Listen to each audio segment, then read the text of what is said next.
اعوذ باللہ من الشیطان الرجیم بسم اللہ الرحمن الرحیم سبحان اللہ وبحمدہ سبحان اللہ العظیم وبحمدہ استغفر اللہ یا ربی لک الحمد کما ینبغی لجلال وجہک وعظیم سلطانک۔ بسم اللہ الرحمن الرحیم۔ سورۃ الزمر ہم نے کیوں سب سے پہلے پڑھنے کا فیصلہ کیا، اور 7 رکوع پر مشتمل یہ سورت ہمیں توحید کو بہت اچھی طرح سے سکھاتی ہے، اور عقیدہ توحید ہمارے بنیادی عقائد میں سے سب سے پہلا عقیدہ ہے، اور جب عقیدہ توحید سمجھ میں آ جائے تو عقیدہ رسالت بھی اور عقیدہ آخرت بھی۔ اسی طرح عقیدہ رسالت کو جب ہم سمجھیں گے تو عقیدہ رسالت سمجھ میں آئے گا، تو عقیدہ توحید اور عقیدہ آخرت بھی سمجھ میں آئے گا۔ اس صورت کا جو پہلا رکوع تھا، اس کا جو عنوان ہم نے بنایا تھا وہ تھا کہ اللہ تعالیٰ نے یہ کتاب، یہ سورت، یہ قرآن اسی لیے اتارا ہے کہ فَاعْبُدِ اللَّهَ مُخْلِصًا لَهُ الدِّينَ، کہ اپنے دین کو اسی کے لیے خالص کرتے ہوئے اسی کی عبادت کرو۔ اور اللہ تعالیٰ نے فرمایا تھا کہ الا للہ الدین الخالص، کہ جان لو کہ دین خالص یعنی اطاعت مکمل طور پر فرما برداری اللہ تعالیٰ ہی کے لیے ہے۔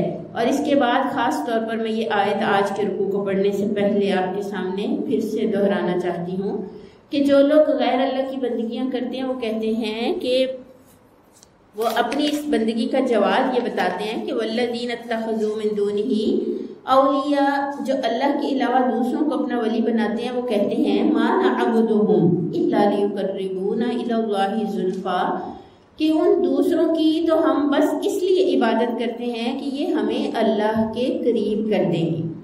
انہیں وہ اللہ نہیں سمجھتے ان دوسرے اولیاء کو، بلکہ وہ اللہ ہی کو اپنا اللہ بناتے ہیں، اللہ ہی کو اپنا رب سمجھتے ہیں۔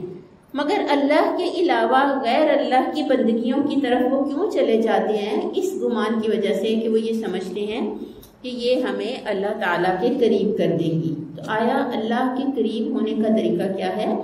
اللہ کے قریب ہونے کا طریقہ سورۃ الزمر نے ہمیں یہ بتایا کہ ہمیں اللہ کی وحدانیت کا پورا شعور، پورا ایمان، پورا یقین ہو، پوری زمین کے اوپر اسی کے مالک کل، اسی کی اختیارات، اسی کی صفات کو مکمل سمجھتے ہوئے ہم اس پر ایمان لے کر آئیں، اور پھر اس ایمان کے نتیجے میں اس زمین کے اوپر اللہ ہی کی حکومت کو قائم کرنے کے لیے ہم اپنی زندگیاں لگائیں۔ یعنی یہ دین خالص صرف میری اجتماعی انفرادی زندگی میں نہیں ہوگا، بلکہ اجتماعی زندگیوں میں بھی دین خالص صرف اور صرف اللہ ہی کے لیے ہو۔ جو ہم نے رکوع نمبر 6 پڑھا تھا، جو آج ہم نے رکوع نمبر 7 پڑھنا ہے، جی 6 پڑھا تھا ہم نے۔ اس 6 میں نے ایک پریکٹیکل بھی دیا تھا کہ آپ نے رات کو سونا ہے اور نیند کو آپ نے خاص طور پہ اس کا جائزہ لینا ہے کہ جب ہم سو جاتے ہیں تو کس طرح سے اللہ تعالیٰ ہماری جو جانیں ہیں انہیں اپنے قبضے میں لے لیتا ہے، اور ہم دنیا سے کس قدر ڈسکنیکٹ ہو جاتے ہیں نا۔ پچھلا لیکچر آپ میں سے کسی کو یاد ہو تو، کہ کس طرح ہم ڈسکنیکٹ ہو جاتے ہیں، اور یہ ڈسکنیکشن اس قدر کمپلیٹ ہوتا ہے کہ ہمیں کچھ پتہ نہیں ہوتا کہ دنیا میں کیا ہو رہا ہے، اور پھر اللہ جس کو چاہتا ہے اس کو اس کی جان واپس دے دیتا ہے، اور وہ جاگ جاتا ہے اور اسے زندگی کا ایک دن اور مل جاتا ہے۔ آپ میں سے کسی نے اس کو پریکٹس کیا ہو؟ کوئی شیئر کرے گا؟ جی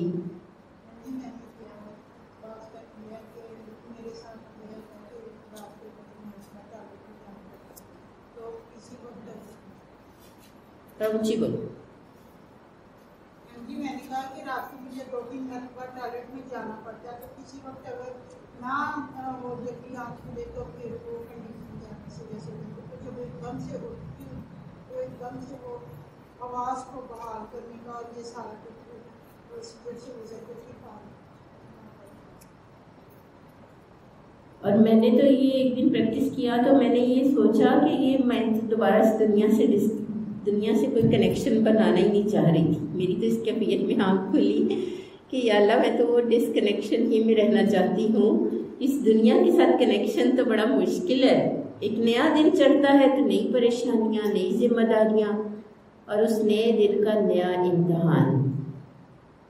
جتنی دیر ہم ڈسکنیکٹ رہتے ہیں، اللہ تعالیٰ اپنی قدرت کا یہ مشاہدہ ہمیں کراتے ہیں کہ تمہاری جان تو میرے قبضے میں ہے، تو تم اپنے معاملات کے بارے میں کیسے پریشان ہوتے ہو؟ پھر مجھ ہی پہ بھروسہ کرو گے۔ اس کے بعد آج کی پریشانیوں میں تمہارا مالک کون ہے؟ آج کی پریشانیوں میں تمہارا ساتھی کون ہے؟ کون تم سے آج کی ذمہ داریوں کو پورا کرا لے گا؟ تو اللہ ہی مالک کل ہے۔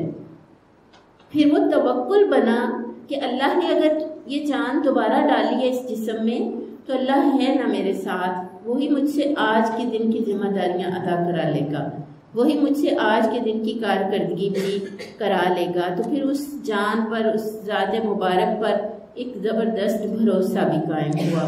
اللہ تعالیٰ ہمیں روزانہ جب ہم رات کو سوتے ہیں نا، ہمیں روزانہ ہی اس تجربے کو کرنے کی توفیق عطا کرے۔ آج کل کو ہم پڑھ لیتے ہیں ترجمے کے ساتھ۔ بسم اللہ الرحمن الرحیم۔ قل کہہ دو، افغیر اللہ،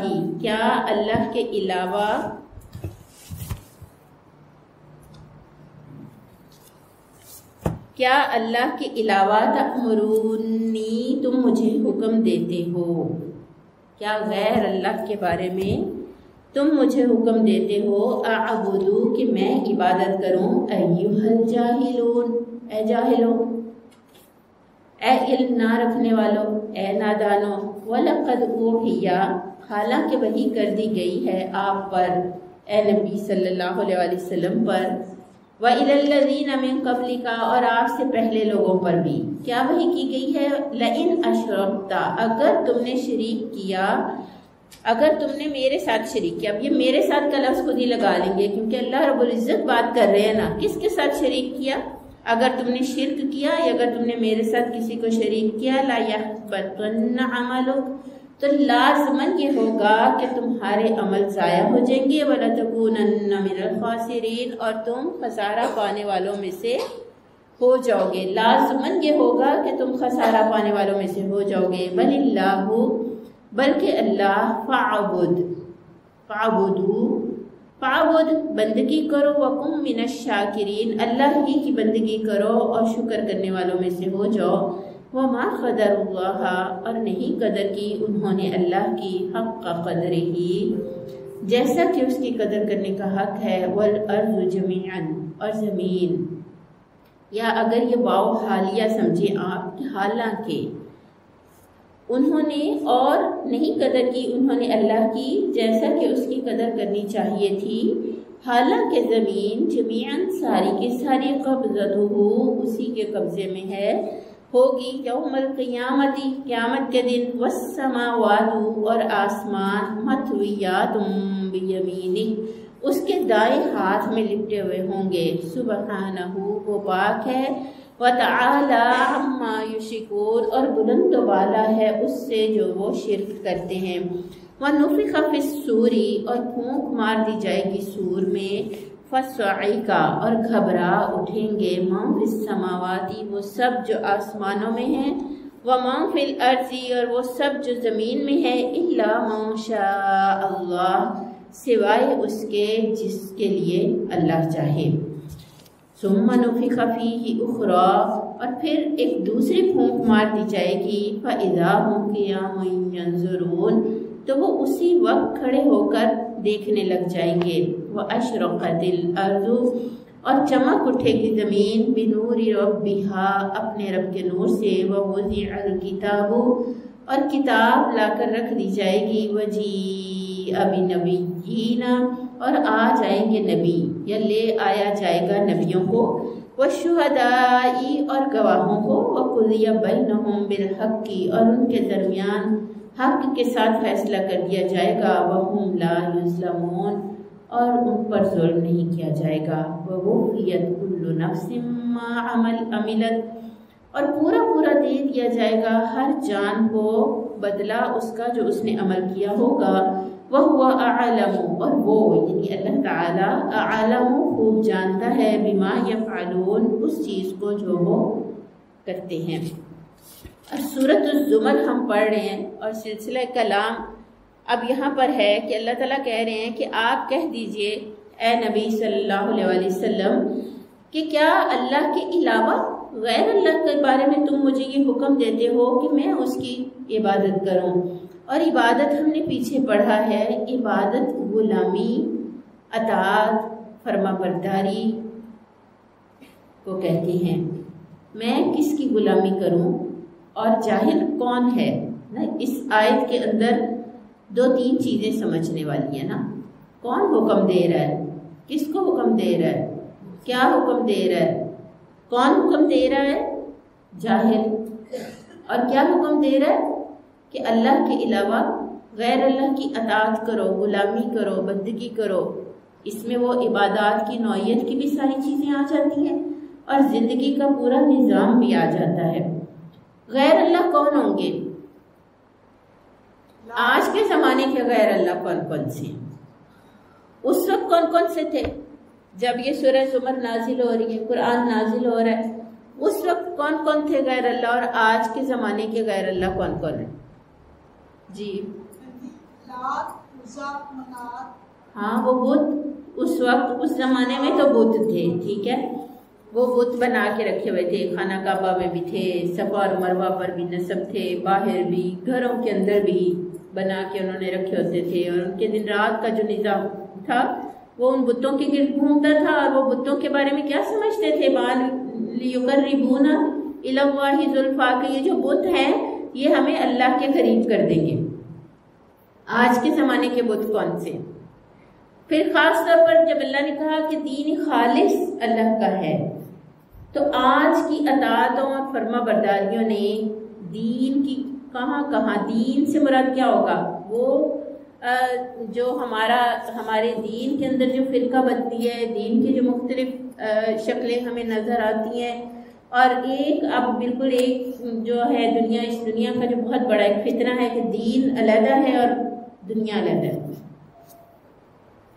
جبکہ اسلامی تہذیب کی سب سے شاندار بات یہی ہے کہ اس نے دین اور دنیا کو دین کے ذریعے سے ڈیل کیا ہے، جبکہ آج کی دنیا کا سب سے بڑا بت جس کی پوجا کی جاتی ہے وہ یہ کہ دین اور دنیا دو الگ الگ چیزیں ہیں۔ چنانچہ دنیا کے میدان میں ہمارے بتوں کی نوعیت فرق ہو جائے گی، اور دین کے میدان میں ہمارے بتوں کی نوعیت فرق ہو جائے گی۔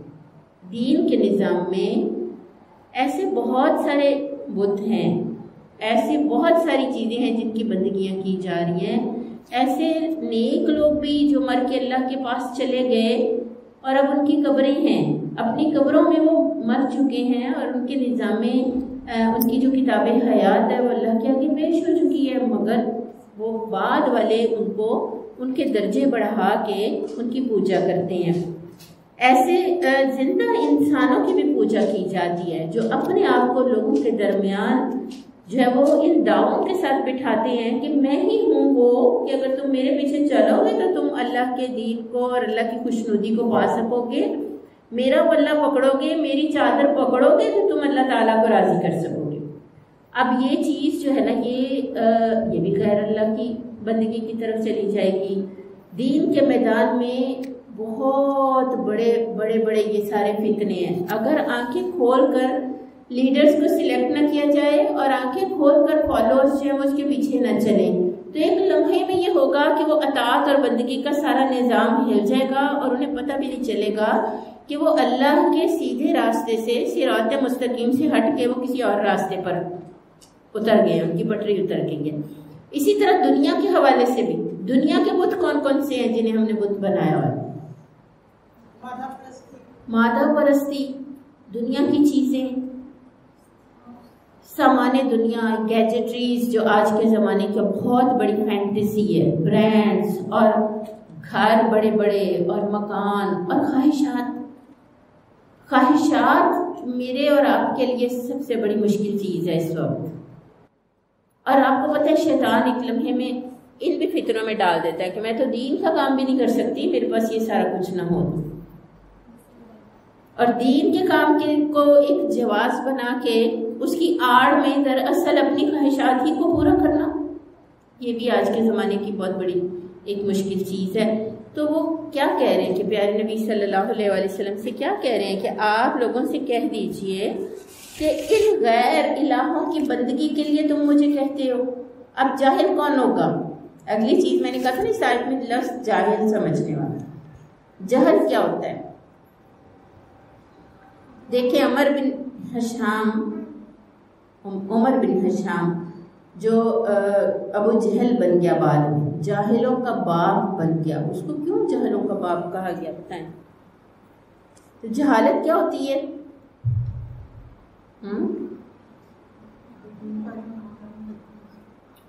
یعنی یہ کیسے ہو کہ میں اور آپ اس راستے سے بچ جائیں کہ ہم غیر اللہ کی بندگیوں کے راستے پہ ہم نہ چلنے پائیں؟ یہ کیسے ہو؟ اس کا علاج کیا ہے؟ وہ یہ آیت ہی بتا رہی ہے نا، یہ آیت ہی بتا رہی ہے کہ ایسا کرنے والے اور غیر اللہ کی بندگیوں کی دعوت دینے والے کون ہوں گے؟ یہ جاہل ہوں گے، انہیں علم نہیں ہوگا۔ جاہل وہ ہوتا ہے جسے علم نہ ہو، جسے صحیح بات کا پتہ نہ ہو۔ تو اس کا علاج کیا ہے؟ اس کا علاج ہے علم حاصل کرنا۔ اور یہ علم آپ ایک بار قرآن پڑھ لیں، آپ چند احادیث پڑھ کے، تو یہ نہیں ہو سکتا کہ آپ یہ کہیں کہ میں نے علم حاصل کر لیا، ایسا نہیں ہو سکتا۔ اس کا جو علاج ہے نا، وہ مسلسل اپنی بیماری کو ڈائگنوز کرنے میں، آپ دیکھیں کہ آپ ایک ایسی جگہ پر ہیں جس میں شرک کے جو وائرس ہیں وہ چاروں طرف پھیلے ہوئے ہیں۔ وہ آپ سے آسمان پر بھی سیٹلائٹس سے بھی حملہ آور ہیں، وہ آپ کے دائیں بائیں سے آپ کی دوستوں سہیلیوں رشتہ داروں ہمسایوں باجیوں سے بھی حملہ آور ہے، وہ آپ کے نیچے سے بھی حملہ آور ہے۔ زمین کے اندر کیا جا چکا اور زمین سے کیا نکالا جا رہا، ہر طرف سے وہ شرک کا جو وائرس ہے وہ آپ کے اوپر حملہ آور ہے۔ تو آپ جب ایک مسلسل، آپ دیکھیں ابھی یہ کرونا تھا، تو آپ کیسے کرونا سے بچتی ہیں؟ آپ ہر وقت جب یہ زیادہ، اب تو لوگوں نے ذرا اس کا خوف لوگوں کے دلوں سے نکل گیا نا، تو وہ تھوڑی عموماً کیفیت نہیں ہے، لیکن جو پہلی لہر آئی تھی کرونا کی، تو کیا صورتحال تھی؟ گھر سے باہر کوئی جاتا تھا؟ اگر کوئی چلا جاتا تھا تو گیٹ پہ ہی فرام ہیڈ ٹو ٹو پہلے اس کو ڈی سینیٹائز کیا جاتا تھا نا، اس کو سینیٹائز کیا جاتا تھا، اور پھر وہ اندر آ گیا صابن سے ہاتھ دھوئے، وہ گھر کے اندر بھی سب نے ماسک پہنے ہوئے ہیں۔ یہ سیکیورٹی میجرز کیا ہیں؟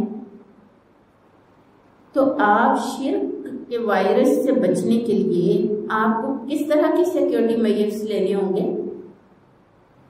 کیسے حفاظتی اقدامات لینے ہوں گے؟ آپ کا ماسک کیا ہوگا؟ آپ کا سینیٹائزر کیا ہے؟ آپ کا علم آپ کا سینیٹائزر ہے۔ اور وہ جیسے آپ نے وہ سینیٹائز کیا، اور ایک دفعہ آپ نے یہ ہاتھ میں نے سینیٹائز کر لیا، مگر تھوڑی دیر بعد ہی میں نے یہاں پہ ہاتھ لگایا، یا میں نے آپ سے ہاتھ ملا لیا، تو مجھے فوراً یہ فیلنگ آئے گی نا کہ جراثیم میرے ہاتھوں پہ آگے ہوں گے، مجھے دوبارہ سینیٹائز کرنا ہے۔ آپ کو ہر ایک کی بات سنتے ہوئے اس طرح الرٹ رہنا ہوگا۔ یہ ابھی جو یہ مجھے بات سنا کے گئی ہے، یہ کہیں اس کے اندر کوئی شرک کا فتنہ تو نہیں ہے، کوئی غیر اللہ کی بندگیوں کی طرف، وہ سارے جو دین کے میدان میں ہے، کوئی آپ یقین کریں کوئی خواب ایسا سنا جائے گی، کوئی بات ایسی سنا جائے گی، آپ کے اوپر کوئی کمنٹ ایسا کر جائے گی، کچھ بھی کوئی ٹی وی پہ دیکھ لیا، کوئی سوشل میڈیا پہ دیکھ لیا، آپ کے ہر طرف سے یہ وائرس اگر آپ کے اوپر حملہ آور ہو، تو آپ کو اتنا ہوشیار ہونا پڑے گا ہر وقت، ورنہ اللہ تعالیٰ کہتے ہیں، پھر اگلی آیت میں اللہ پاک فرما رہے ہیں وَلَقَدْ أُوحِيَ إِلَيْكَ، اے نبی صلی اللہ علیہ وسلم آپ پر بھی یہ وحی کر دی گئی ہے، وَإِلَى الَّذِينَ مِن قَبْلِكَ، اور آپ سے پہلے والوں پر بھی وحی کر دی گئی ہے۔ کیا وحی کر دی گئی ہے؟ لَإِنْ أَشْرَكْتَ، اگر تو نے شرک کیا، لَيَحْبَطَنَّ عَمَلُكَ، تمہارے عمل ضائع ہو جائیں گے۔ حبت کیا ہوتا ہے؟ حبوط اعمال جو ہے، ایک پتا جو لگا ہو کسی درخت کے اوپر جو پتا لگا ہوا ہوتا ہے نا، وہ اپنی جب پوری کر لے تو وہ یلو ہوتا ہے، اور وقت مقررہ پہ وہ گر جاتا ہے، ختم ہو جاتا ہے۔ آپ نے وہ عمل کیا تھا، نماز پڑھی تھی، آپ نے صدقہ کیا تھا، آپ نے نیکی کی تھی، یہاں پہ اس سے مراد وہ عمل نہیں ہے جو آپ نے کیے ہی نہیں، اس سے مراد وہ لوگ نہیں ہیں جو سرے سے کوئی سٹرگل کر ہی نہیں رہے ہوتے، بلکہ یہاں پہ اس سے مراد وہ اعمال ہیں جو کیے تھے، مگر ان کے اندر شرک تھا تو جیسے وہ پتا زرد ہو کے درخت سے گر جاتا ہے نا، ایسے وہ اعمال آپ کے نامہ اعمال سے ختم ہو جائیں گے، اریز کر دیے جائیں گے، ضائع ہو جائیں گے، اور کیا ہو جائیں گے آپ؟ لَتَكُونَنَّ مِنَ الْخَاسِرِينَ، آپ لازماً خسارہ پانے والوں میں سے ہو جائیں گے۔ کیا ہوتا ہے شرک؟ سورۃ الزمر۔ سب کچھ معاف کر دیں گے اللہ تعالیٰ، ایک شرک معاف نہیں ہوگا، شرک معاف نہیں ہوگا۔ شرک کیا ہوتا ہے؟ کون بتائے گا جلدی سے؟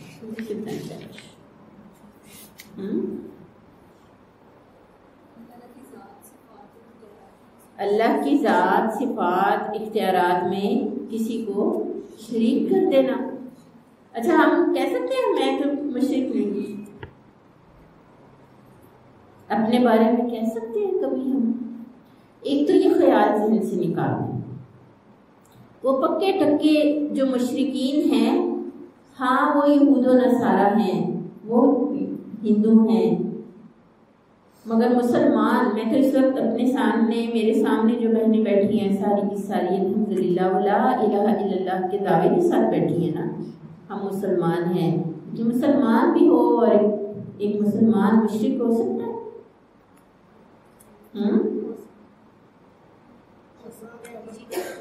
ہو سکتا ہے۔ دیکھیں یہ جیسے یہ ٹیبل ہے نا پورا، تو یہ سارے کا سارا ٹیبل اگر ہم اس کو خانوں میں ڈیوائڈ کر لیں، گراف بنا لیں، تو اس کے کچھ جو گراف کے کچھ جو خانے ہیں وہ گرین کلر کے ہوں، مگر چند خانے بیچ میں سے لال رنگ کے بھی ہوں، اور پھر اگر یہ ریشو بڑھتی چلی جائے، مطلب اگر یہاں اس ٹیبل پہ میں خانے بناؤں اور وہ ٹوٹل 100 بنے، 100 خانے، وہ 100 خانے جو ہیں ان میں سے 70 تو گرین ہوں اور 30 اگر لال ہوں، اور اگر 70 لال ہوں اور 30 اگر گرین ہوں، اور میں وہ 70 لال والا فرض کریں جیسے شہد ہے یا اس میں کوئی پانی ہے، میں اگر اس میں ریڈ کلر کا پانی ہے، اس میں گرین کلر کا، اگر میں سارا کو اکٹھا کر دوں تو 70 کا کلر اگر لال ہے تو زیادہ کلر کون سا ہوگا؟ لال۔ اور اگر 70 کا کلر گرین ہے تو زیادہ کلر کون سا ہوگا؟ اس کا مطلب ہے کہ ہمیں اپنی زندگی کے خانوں کو ہر وقت دیکھنا ہوگا، ہر وقت جائزہ لینا ہوگا، کہیں کوئی ریڈ الرٹ کا خانہ تو نہیں ہے جسے مجھے گرین کرنا ہے، جسے مجھے صرف اللہ کی فرما برداری پہ لے کے آنا ہے۔ نبی کریم صلی اللہ علیہ وسلم نے فرمایا کہ قیامت کے دن میری شفاعت وہ حاصل کر سکے گا جس نے پورے خلوص کے ساتھ کلمہ لا الہ الا اللہ کہا ہو۔ اچھا یہ کلمہ تو ہم سب نے کہا، مگر دل سے یہ کہنا کہ اللہ کے سوا کوئی اور میرا معبود نہیں ہوگا، تو اللہ تعالیٰ شرک کے سوا باقی ہر چیز معاف کر دیں گے، یاد رکھیں۔ تو اگر آپ کو یہ حدیث آپ نے سن لی تو آپ کے دل میں یہ ڈر آیا، یہ خوف آیا کہ اگر وہ 30 خانے بھی اگر میرے پاس ریڈ، وہ جیسے ایمبولینس کی لائٹس جلتی ہیں نا، ہے نا، خطرے کا جو سائن ہوتا ہے، تو وہ جو ریڈ اس کے ڈاٹس ہیں وہ بلنک کر رہے ہوں اس خطرے کے سائن کی طرح، وہ ڈینجر زون ہو، تو آپ کتنی کوشش کریں گے کہ آپ کے 100 خانوں میں سے ایک خانہ بھی ریڈ جو ہے وہ ڈینجر سائن نہ دیتا ہو؟ کتنی کوشش کریں گی آپ؟ یعنی ہماری آئیڈیالوجی میں، ہمارے خیالات میں، آپ یقین کریں کوئی خیال ہم نے ایسا پالا ہوتا ہے نا، پکے طور پر پالا ہوتا ہے، اور وہ شرک ہوتا ہے۔ ہماری نظریات، ہمارے آئیڈیاز، ہماری آئیڈیالوجیز، اس وقت جو علوم ہم یونیورسٹیز کالجز کے اندر پڑھ رہے ہیں، اور جو پڑھا رہے ہیں، پڑھانے والے بھی اپنے طالب علم کو کہاں عقیدہ توحید سے ہلا دیں، ہمیں پتہ بھی نہ چلے۔ اللہ تعالیٰ نے کہا ہے کہ کیا ہوگا اگر تم نے شرک کیا تو کیا ہوگا، تمہارے سارے اعمال ضائع ہو جائیں گے۔ جیسے شرک کی ایک سب سے چھوٹی جو قسم ہے وہ کون سی ہے؟ وہ ہے ریاکاری۔ ریاکاری کیا ہوتی ہے؟ اللہ کے علاوہ کسی اور کو دکھانے کے لیے کوئی عمل کرنا۔ تو نماز پڑھی ہو، نماز پڑھی تھی، پورے وقت پہ ہم اٹھ گئے تھے، ہم نے بہت اچھے سے وضو کیا اور نماز کے لیے کھڑے بھی ہو گئے، مگر نماز کے دوران کوئی کمرے میں آ گیا اور ہمیں یہ خیال آ گیا کہ یہ میری نماز یہ دیکھ لے کہ دیکھو میں نماز پڑھ رہی ہوں اور میں کتنی اچھی نماز پڑھ رہی ہوں۔ وہ جو ریاکاری دل میں پیدا ہوئی، اس نے کیا کیا آپ کی نماز کو؟ خیال آئے گا، یہ خیال تو آئے گا، مگر اس خیال کو جھٹکنا، اپنے آپ کو اللہ کے لیے خالص ہی کرنا، یہ میں صدقہ دے رہی ہوں تاکہ لوگ دیکھیں، یہ میں اچھا پڑھا رہی ہوں تاکہ لوگ سنیں کہ میں کتنا اچھا پڑھا رہی ہوں، استغفر اللہ، ہر وہ عمل ضائع ہو جائے گا۔ کسی کی مدد کر رہی ہوں، کسی کے کام آ رہی ہوں، گھر میں کبھی بھاگ بھاگ کے کام آ رہی ہوں، کبھی میں امی کے کام بھاگ بھاگ کے کر رہی ہوں، اور فکر دل میں یہ ہے کہ پھر جب آنٹی آتی ہیں نا تو امی پھر بتاتی ہے کہ میں تو بڑے کام کرتی ہوں۔ اللہ کی رضا اس کی نیت نہیں ہے، تو ایسے سارے اعمال ضائع ہو جائیں گے۔ اللہ تعالیٰ نے کہا کہ کیا کرو، بل اللہ فاعبد، بلکہ تم اللہ ہی کی اطاعت کرو، اسی کی غلامی کرو، وَقُم مِّنَ الشَّاكِرِينَ، اور شکر کرنے والوں میں سے ہو جاؤ۔ اللہ کی اطاعت اور اللہ کی غلامی، اس کی فرما برداری کیا ہوگی کہ پھر پورا دن جو کچھ بھی کیا جائے، اگر میں حفظ کر رہی ہوں تو میرا حفظ کا سبب اچھا مجھے یاد ہو، اور میں خوب اچھے طریقے سے کیوں سنا لوں، یہ اللہ کا کلام ہے جو میں یاد کر رہی ہوں، دل میں اس کلام کی ایک محبت، اس کا ایک شوق، اللہ کے کلام کو پڑھنے کا ایک جذبہ، نہ کہ یہ کہ میری ٹیچر کہے گی آج اس نے کتنا اچھا سبق یاد کیا ہے، یہ تو بہت اچھا سبق یاد کر کے آتی ہے، پھر اس کو پڑھنا، پھر اس کو نماز میں پڑھنا، پھر اپنے رب کو سنانا۔ فَاعْبُدْ وَكُن مِّنَ الشَّاكِرِينَ وَمَا قَدَرُ اللَّهَ حَقَّ قَدْرِهِ، اتنی بڑی ذات جس نے مجھے اور آپ کو پیدا کیا، اللہ نے زمین و آسمانوں کو پیدا کیا اور پھر زمین و آسمانوں کو میرے اور آپ کے کام پہ لگایا، میری خاطر یہ دن نکلتا ہے، میری خاطر یہ سورج چڑھتا ہے، میری خاطر زمین سبزیاں اگاتی ہے، میری خاطر۔ آپ ذرا اپنے ذہن میں اپنے گھر کے دسترخوان لے آئیں، وہ روٹی جو پکا کے آپ کھاتی ہیں، وہ سالن جو آپ پکا کے کھاتی ہیں، کس نے پیدا کیا؟ آپ سب کے لیے۔ اور میں سوچتی ہوں کہ میں ابھی دنیا میں بھی نہیں آئی ہوں گی، اپنی ماں کے ابھی پیٹ میں ہوں گی، مگر میرے اللہ کو پتا ہوگا کہ اسے دنیا میں جانا ہے تو اس کو آنکھیں چاہیے، اس کو کان چاہیے، اس کو ہاتھ چاہیے، اس کو پاؤں چاہیے، اور یہ خود سے نہیں سب کچھ کر سکے گی، اس کو ایک بہت پیار کرنے والی، محبت کرنے والی ماں چاہیے، اور اس کی حفاظت اور اس کی تربیت کے لیے ایک باپ کی ضرورت ہے، اور ایک خاندان کی ضرورت ہے، اور ایک گھر کی ضرورت ہے، ایک چھت کی ضرورت ہے، اور میں دنیا میں آ کے آنکھیں کھولتی ہوں تو میرے لیے یہ سارا بندوبست پہلے سے موجود ہوتا ہے، نہیں ہوتا، سب کچھ موجود ہوتا ہے۔ پھر مجھے بتائیں کہ اس دنیا کے اندر آ کے جب مجھے کسی چیز کی ضرورت پڑے تو کیا اللہ تعالیٰ میری وہ ضرورت پوری نہیں کر سکتے؟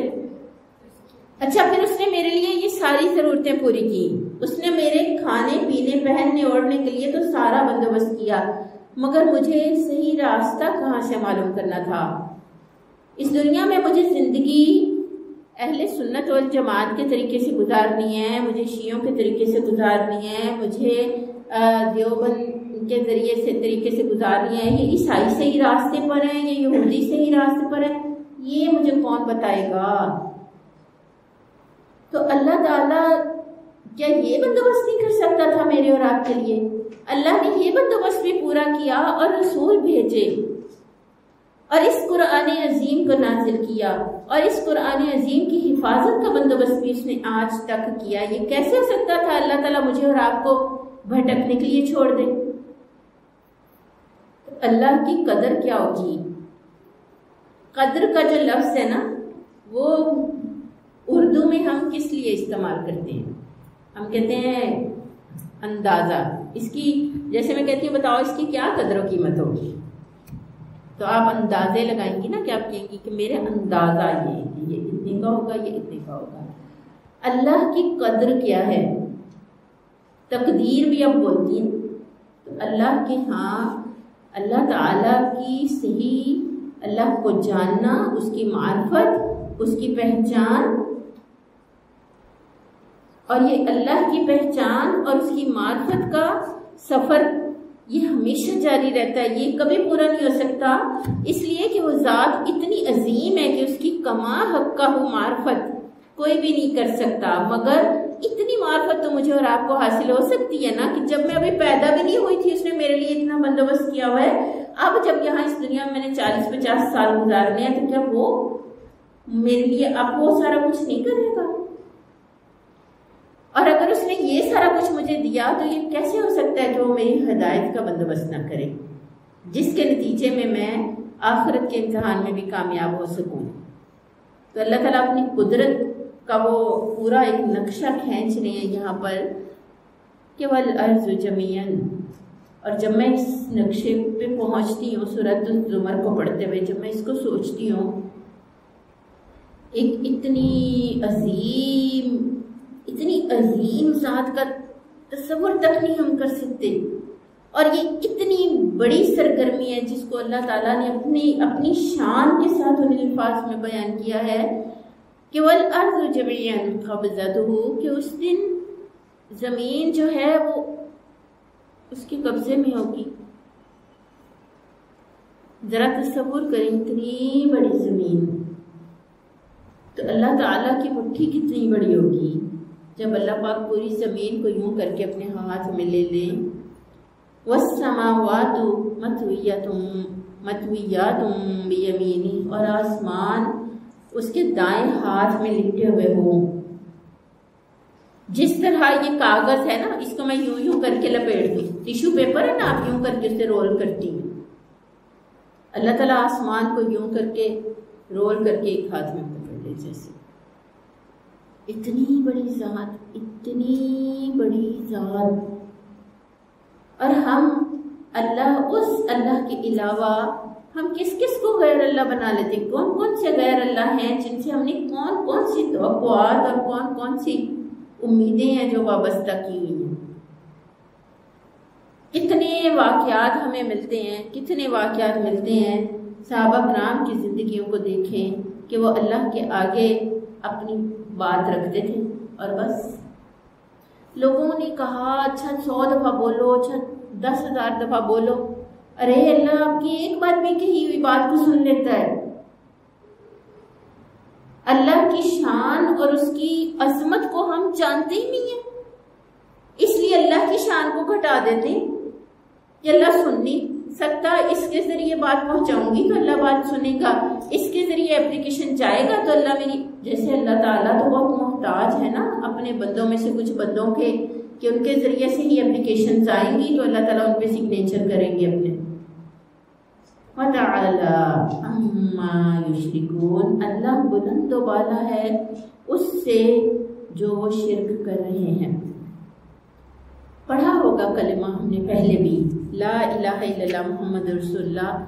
اب آپ سوچیں کہ یہ قیامت کا دن، مگر اس کلمے کو اگر ہم نے اپنا کلمہ نہ بنایا پھر وہ قیامت کب آئے گی؟ ہم سے کتنی دور ہے۔ نبی کریم صلی اللہ علیہ وسلم بھی اس قیامت کبریٰ کے بارے میں اپنی دونوں انگلیاں جوڑ کے فرمایا کرتے تھے کہ ہم دونوں، میں اور قیامت یوں ہیں، یعنی آپ صلی اللہ علیہ وسلم اپنے آپ کو بالکل قیامت کے قریب سمجھتے تھے۔ اور اب تو نبی صلی اللہ علیہ وسلم کو بھی 1450 سال ہو گئے، تو میں اور آپ کو اور بھی زیادہ قیامت کے قریب ہے۔ اللہ تعالیٰ نے نقشہ کھینچا ہے، وَنُفِخَ فِي الصُّورِ، سور میں پھونک مار دی جائے گی۔ یہ پہلے سور کی بات ہے۔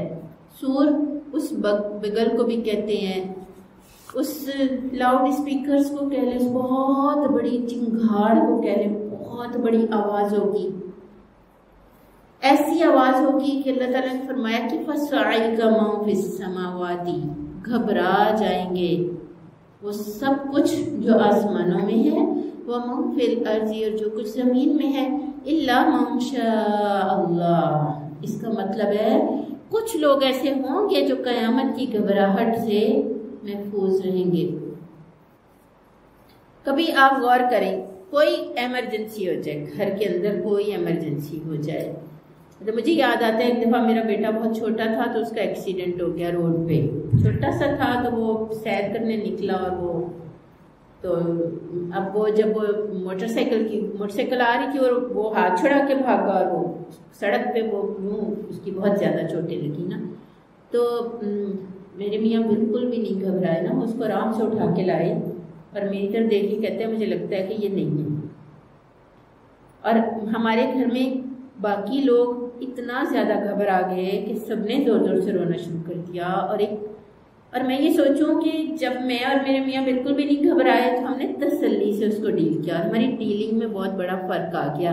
لیکن جو گھبرا گئے، کسی کے ہاتھ سے گلاس چھوٹ گیا، کوئی زمین پہ ہی بیٹھ گیا اور زور زور سے رونا شروع کر دیا، گھبرا کے آپ کبھی بھی کچھ نہیں اچھا کر سکو گے. اور یہ دنیا کی گھبراہٹیں کبھی بھی اس گھبراہٹ کا نقشہ نہیں کھینچ سکتی جو قیامت واقعہ ہو رہی ہوگی. اور جو گھبراہٹ ہوگی اس گھبراہٹ میں اللہ تعالیٰ کہتے ہیں کہ سب گھبرا جائیں گے. زمینوں میں بھی جو کچھ ہے اور آسمانوں میں بھی جو کچھ ہے. یہ پہلا جو سور ہے سب سے پہلے، اور اس کے بعد ایک سور اور پھونکا جائے گا اور پھر اللہ تعالیٰ سب کو موت دے دیں گے. یہ من شاء اللہ کون ہے؟ کس کے لیے چاہے گا؟ خود اللہ یہ چاہے گا کہ ان کو گھبراہٹ سے بچا لے. نیک لوگ ہوں گے اور یہ امید ہوگی کہ اللہ تعالیٰ سے ملاقات کرنی ہے. ہاں ان کے ذہن میں یہ ہوگا کہ اب تو وہ وقت آ گیا جب میں نے اپنے رب سے جس نے اس وقت کی تیاری کی ہوگی. جی بتائیں. پیچھے اولیاء کرام کا ذکر ہے نا. ہاں جس نے اللہ کو دنیا میں ولی بنایا ہوگا، آخرت میں بھی اللہ ہی اس کا ولی ہوگا. اور جس نے اللہ کے توحید پر جس کا ایمان اور عقیدہ ٹھیک ہوگا اور جس نے اس دن کی تیاری کی ہوگی. جیسے سورہ یاسین میں اللہ تعالیٰ کہتے ہیں کہ جب وہ جاگے گا، اسے ہوش آئے گی تو وہ کہے گا کہ یہ تو وہی وقت ہے جس کا مجھ سے وعدہ کیا گیا تھا. تو اس قدر امیجن کیا گیا ہو، اس قدر سوچا گیا ہو، اتنی اس وقت کی تیاری کی گئی ہو کہ انشاءاللہ جب وہ وقت آئے تو پھر گھبراہٹ نہ ہو. گھبرائے بغیر اس وقت اللہ تعالیٰ اپنے پاس بلا لے. یہ اللہ کا چاہنا، اس قرآن کی جو تعلیم و تدریس ہے، اس وحی کی جو اللہ نے نبی صلی اللہ علیہ وسلم پر اتاری اور پہلوں پر اتاری، اس وحی سے ہٹ کے نہیں ہوگا. ایسے محض چاہنا ایسے نہیں ہوگا بس یہ مجھے بہت پسند ہے، بس یہ نہ گھبرائے اور اس کو چھوڑو بے شک اس کے ساتھ جو مرضی گزرے. ایسے نہیں ہوگا. ایک نظام کے تحت ہوگا، ایک سسٹم کے تحت ہوگا، ایک اصول و ضوابط کے ساتھ اللہ کا یہ چاہنا ہوگا. پھر اللہ تعالیٰ کہتے ہیں پھر ایک دوسرا سور پھونکا جائے گا، اس کا ذکر یہاں پر نہیں ہے، اور اس میں لوگ سارے مر جائیں گے. ثم نفخ فیہ اخری، اور پھر ایک دوسرا یعنی کہ تیسرا سور پھونکا جائے گا. فاذا ھم قیام ینظرون، اور سب لوگ ہوش میں آ جائیں گے، قبروں سے نکال لیے جائیں گے. ایک ایک قبر سے 70 مردے نکلیں گے. میں اور آپ ہم سب کو اللہ تعالیٰ ایک ہی عمر کا بنا دیں گے، اور ایک ٹائم پیریڈ کے لوگ، ایک لیئر جو قبر کے اندر سے نکلے گی تو وہ ایک ٹائم پیریڈ کے لوگوں کی نکلے گی، یعنی میں اور آپ کٹھے ہی نکلیں گے. ایسا نہیں ہوگا کہ ہمیں جس جگہ ہم بیٹھے ہیں اللہ بہتر جانتا ہے کہ اللہ تعالیٰ نے یہاں کس کس کی قبریں ہیں، کس کس کے آثار جو ہیں وہ اس زمین کے اندر ہیں. قوم ہود، قوم لوط اور کون کون سی اقوام اور اس سے پہلے کون کون سے لوگ اس زمین کو ادھیڑ چکے ہوں گے اور پھر وہ زمین کے اندر جا چکے ہوں گے. اللہ تعالیٰ ان ساروں کو اٹھائے گا. اور اللہ نے یہاں لفظ استعمال کیا ہے ینظرون. جیسے یہ میں اور آپ ایک دوسرے کو دیکھ رہے ہیں نا آج، تب بھی ہم ایسے نظر سے ایک دوسرے کو دیکھیں گے. اور اللہ تعالیٰ کہتے ہیں وَأَشْرَقَتِ الْأَرْضُ بِنُورِ رَبِّهَا. ابھی یہ بیچ میں وہ پورا وقت اللہ تعالیٰ چھوڑ گئے ہیں کہ پوری کس طرح تمام انسانیت اللہ تعالیٰ کے آگے کھڑی ہوگی اور اللہ تعالیٰ حساب ہی نہیں شروع کر رہے ہوں گے.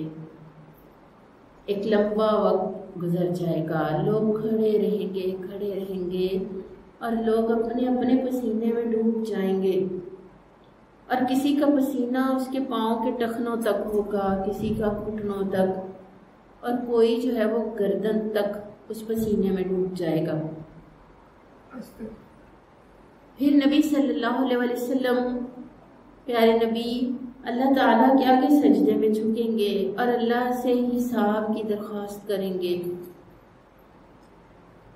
اور پھر آسمان کا دروازہ کھلے گا ایک بہت زوردار آواز کے ساتھ، اور فرشتوں کا ایک گروہ صف باندھے نیچے اترے گا، اور لوگ پوچھیں گے کہ کیا تم میں ہیں اللہ تعالیٰ؟ اللہ کو دیکھنے کی خواہش، اللہ سے ملنے کی خواہش، وہ ایک ملاقات ضرور ہونی ہے نا میری اور آپ کی۔ اگر نیک اعمال کیے ہوں گے تو یہ ایک محبت بنی، ایک خوشیوں بھری ملاقات ہوگی۔ تو وہ کہیں گے کیا اللہ تعالیٰ ہیں تم میں؟ وہ کہیں گے نہیں، اور وہ نیچے آ کے اپنی صف باندھ لیں گے۔ پھر دوسرا گروہ اترے گا، پھر تیسرا گروہ اترے گا، یہاں تک کہ اللہ تعالیٰ کا عرش اترے گا، اور سب انسان جب اللہ رب العزت کے پردے ہٹیں گے، کیونکہ ہم اس دنیا میں اپنے رب کو نہیں دیکھ سکتے، اللہ تعالیٰ نے اپنے آپ کو پردے میں رکھا ہوا ہے، چھپایا ہوا ہے، اور ہم اللہ کو دیکھنے کی اس خواہش کے ساتھ موت کو گلے لگائیں گے کہ ہم ایک دن اللہ رب العزت کو اس روز دیکھ سکیں گے۔ اور جب اللہ تعالیٰ ظاہر ہوں گے تو اللہ رب العزت خود اپنا یہ حال بیان کر رہے ہیں کہ وَأَشْرَقَتِ الْأَرْضُ بِنُورِ رَبِّهَا، زمین جو ہے وہ اللہ تعالیٰ کے نور سے چمک اٹھے گی، اور تمام انسان سجدے میں گر جائیں گے، سب سوائے اس کے جسے سجدے کی اجازت نہیں ہوگی۔ یہ کون سے لوگ ہوں گے جو سجدہ نہیں کر سکیں گے؟ مشرکین۔ ایک حدیث کے اندر آتا ہے کہ سب لوگوں کے جسم کی، ان سب لوگوں کی جو سجدہ نہیں کر سکیں گے نا، اللہ کے حکم سے ان کی ایک ہی ہڈی بن جائے گی۔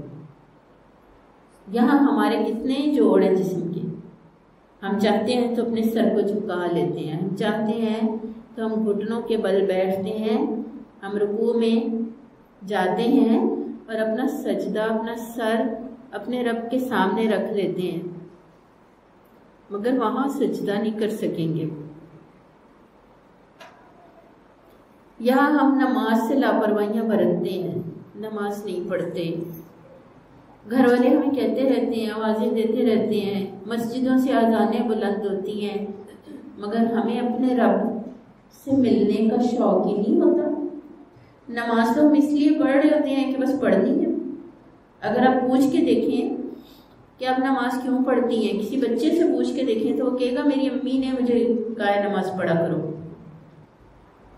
ایک بچی سے میں نے پوچھا ایک دفعہ تو اس نے کہا کہ میرے ابو نے امی کو کہا ہوا ہے کہ اسے نماز پڑھانی ہے، لیکن وہ نماز ہمارے رب سے ملاقات ہوتی ہے اس دنیا میں، تو اگر اس نماز میں دل نہیں لگتا، نہ اس کے اندر ہمیں سجدے کا کچھ اس کیفیت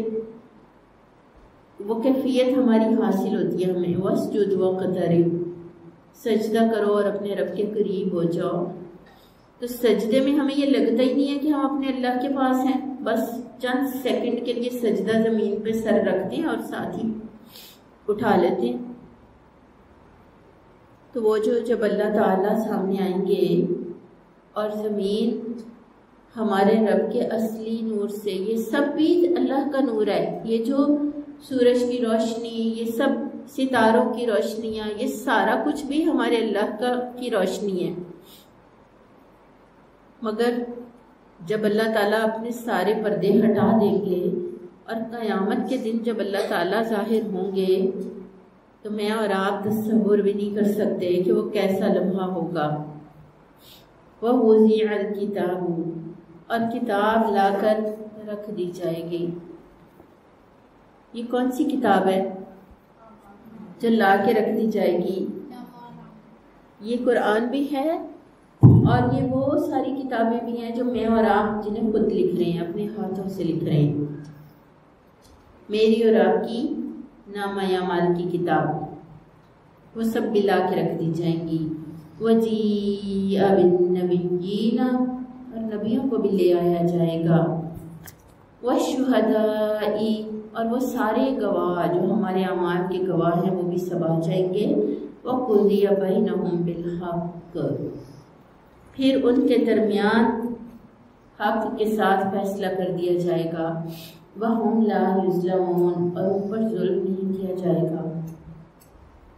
کیا لکھا آج کی کتاب میں؟ آج کے دن کا صفحہ، یہ ایک صفحہ آج کا دن ہے۔ ایک سال کے 365 صفحے ہوں گے، پھر وہ پوری زندگی کی کتاب۔ نبی کریم صلی اللہ علیہ وسلم نے فرمایا کہ میں نے جہنم کی آگ سے زیادہ خوفناک چیز کوئی نہیں دیکھی کہ جس سے بھاگنے والا سو رہا ہے، اور جنت سے زیادہ عمدہ چیز بھی کوئی نہیں دیکھی جس کو چاہنے والا بھی سو رہا ہے۔ کیسے ہو سکتا ہے کہ ہم سوئیں بھی خوب، کھائیں بھی خوب، اس دنیا کے مزے بھی خوب لوٹیں، اور پھر آخرت میں بھی جنت میں چلے جائیں؟ اس دنیا میں اگر اللہ کے دین کے نظام کو ہم نے نافذ نہیں کیا، کیسے وہ دن گزرے گا پھر ہمارے اوپر؟ اس کتاب میں کوئی کمی نہیں ہوگی، ایک چیز، ایک چیز، فَمَن يَعْمَلْ مِثْقَالَ ذَرَّةٍ خَيْرًا يَرَهُ، ایک ذرہ برابر بھی بھلائی کی ہوگی تو وہ اس کو دیکھ لے گا۔ دیکھ لینے سے مراد یہ ہے کہ اس کتاب اعمال کے اندر وہ موجود ہوگی، پریزنٹ ہوگی، مس نہیں ہوئی ہوگی، کچھ بھی رہ نہیں کیا ہوگا، اس کے اندر موجود ہوگا۔ اور سب نبی آ جائیں گے کہ ہم نے کیسے ان کے لیے سارا بندوبست کیا تھا، اور ہمارے دور کے بھی سارے گواہ، کس کس کے سامنے میں نے کیا کیا کیا تھا، وہ سارے گواہ بھی۔ وَقُضِيَ بَيْنَهُمْ بِالْحَقِّ، اور اللہ تعالیٰ حق کے ساتھ فیصلہ کر دیں گے۔ وَهُمْ لَا يُظْلَمُونَ، کوئی کسی کے اوپر کوئی ظلم نہیں ہوگا۔ وَوُفِّيَتْ كُلُّ نَفْسٍ مَّا عَمِلَتْ، اور پورا بدلہ دے دیا جائے گا جو اس نے عمل کیا ہوگا۔ ایمان والوں کے لیے بہترین انجام، پیاری خوبصورت انجام، فرشتوں کے سلام، سیکیورٹی گارڈز اللہ تعالیٰ کے ساتھ ہی ایمان والوں کے ساتھ لگ جائیں گے۔ ایک وہ فرشتہ جو اس دنیا میں ہمیں نیکی کا خیال دلاتا ہے، اور ہمارے یہ دو فرشتے ہمیں اپنی نگرانی میں لے کے اللہ تعالیٰ کے پاس چلے جائیں گے، اور نیک انجام اور خوبصورت جنتیں، وہ جنت جس کے بارے میں پیارے نبی صلی اللہ علیہ وسلم نے فرمایا کسی آنکھ نے اسے دیکھا نہیں ہے، اور کسی ذہن نے اس کو سوچا بھی نہیں، کچھ سوچ بھی نہیں سکتا وہ کیا چیز ہوگی۔ وہ جنتیں اور اللہ تعالیٰ کا دیدار اور اللہ کی رحمتوں کا نزول اس دن، ان گھبراہٹوں سے عافیت، اور میں سوچتی ہوں کیا سجدہ ہوگا وہ جو پھر اس لمحے ہم اپنے رب کو سامنے دیکھ ہی کریں گے، ہے نا؟ یہاں کا سجدہ اور ہے اس مسجد میں آپ کریں تو، یہ ہمارے ہال میں بھی ہے نا ایک، اور وہ سجدہ جب آپ حرم کے صحن میں کرتے ہیں اور کعبۃ اللہ کو سامنے دیکھتے ہیں، اور پھر وہ سجدہ جب ہم اپنے رب ہی کو سامنے دیکھ لیں گے، پھر کیسے ہو سکتا ہے اس دنیا میں ہم اپنی زندگی کا ایک مقصد نہ بنائیں؟ کیسے اس اللہ کی قدر نہیں کریں گے؟ کیسے اس اللہ کے علاوہ دوسروں سے ہم توقعات لگائیں گے کہ ان سے نظام لیں گے؟ ہم یہود و نصارہ مسلمانوں کے ملک کے نظام بنائیں گے؟ کیا عیسائی ہمیں گائیڈ کریں گے؟ پاکستان کہتا ہے کہ ہم کسی ملک کا جو نزاعی معاملہ ہے نا، ہم اس کے اندر حصہ نہیں ڈالیں گے۔ یہ کل پرسوں کے ڈیسیژنز ہیں جو پاکستان کی رولنگ اتھارٹیز نے ان کو پیش کیا ہے۔ تو کون سا ملک کا نزاع ہے؟ آپ کے ساتھ ہی انڈیا کا، آپ کے ساتھ ہی آپ جیسی مسلمان ماؤں بہنوں بیٹیوں کے کشمیر کا، کیسے ہم یہ سوچ سکتے ہیں؟ میں تو حکمران ہوں، اور اگر ایمان والا کوئی اگر حکمران ہو تو وہ کیسے ہو سکتا ہے کہ وہ کشمیر کی بہنوں بیٹیوں سے نظر ہٹا لے؟ کیسے ہو سکتا ہے وہ فلسطین سے بے نیاز ہو جائے؟ کیسے ہو سکتا ہے وہ برما سے بے نیاز ہو جائے؟ یہ سجدہ، اس سجدے کی توفیق دین کا پورا تصور واضح ہونے والوں ہی کو ملنی ہے۔ اللہ تعالیٰ ہمیں اپنی راہ پر چلنے کی توفیق عطا کرے۔ سورۃ الزمر کو اللہ تعالیٰ ہمارے حق میں حجت بنا دے۔ قیامت کے دن پھر ملیں گے میں اور آپ۔ ہو سکتا ہے بہت سارے لوگ ہمیں نہیں ملتے، کوئی آج ہم سے ملا ہے کل ہم سے جدا ہو جائے، پھر دوبارہ کبھی بھی ملاقات نہ ہو، قیامت کے میدان میں ملاقات ہو۔ بہت سے لوگ جو اس دنیا سے چلے جاتے ہیں، ہمارے پیارے والدین، ہمارے بہت سارے لوگ، مگر ہم انہیں کہاں ملیں گے؟ قیامت کے میدان میں ملیں گے، اور وہ ملاقات ضرور ہوگی۔ اس ملاقات میں ہم ایسے ہی ایک دوسرے کو دیکھیں گے جیسے یہاں دیکھ رہے ہیں، تو اس ملاقات میں ہم ایک دوسرے کو خوش ہو کے دیکھیں۔ میں بھی آپ کو مسکراتی ہوئی ملوں اور آپ بھی مجھے مسکراتی ہوئی ملیں، اور ہم اپنے انجام سے خوش ہوں۔ ہم اس بات پہ خوش ہوں کہ ہمارے رب نے ہمیں بخش دیا، اور پھر پورے اعزاز کے ساتھ جنت میں داخل کر دیا، اور پھر جنت میں بیٹھے، پھر جنت کی نعمتیں اور جنت کے کھانے، اور پھر ان جنت کی نعمتوں میں بھی آپ کو پتہ ہے سب سے بڑی نعمت خود اللہ کا دیدار ہے۔ پھر وہ دیدار جو بخش دیے جانے کے بعد اپنے محبوب کا ہم کریں، اللہ ہم ساروں کو وہ بھی عطا کرے۔ سبحانک اللہم و بحمدک نشہد ان لا الہ الا انت نستغفرک و نتوب الیک۔ سبحان ربک رب العزت عما یصفون وسلام علی المرسلین والحمد للہ رب العالمین۔ آمین۔